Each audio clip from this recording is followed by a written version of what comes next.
Welcome to our channel. Today we how to activate American Express card online guide step by step clearly.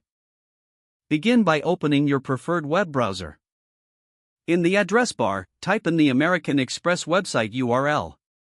Press enter to load the page. Once the website has fully loaded, locate the login button, usually found at the top right corner of the homepage. Click on the login button. You will be redirected to a login page. If you already have an account, enter your user ID and password. If you do not have an account, look for the register or enroll option. Click on the register link. You will need to provide your card details, including your American Express card number, expiration date, and security code. Fill in the required information accurately. Once you have entered your card details, click on the Continue button. Follow the prompts to create your user ID and password. After creating your account, return to the login page. Enter your new user ID and password. Click on the Login button to access your account.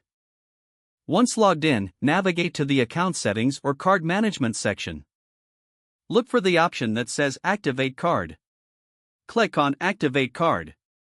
Enter the required card information if prompted. Follow any additional instructions provided on the screen. After successfully activating your card, you should receive a confirmation message. Take note of any further instructions regarding card usage. Securely log out of your account once completed. Now your American Express card is activated and ready for use. If the page does not load, refresh the browser or try again in a private or incognito window. Make sure you are using the correct email address, then retype it carefully to avoid small typos. If your password is not accepted, use the reset option and create a new strong password you can remember. Check your spam folder for verification or security emails, then complete any requested confirmation steps. Enable two-factor authentication if available to improve account security and reduce unauthorized access risk. Don't forget to like this video and subscribe to our channel for more step-by-step tech guides.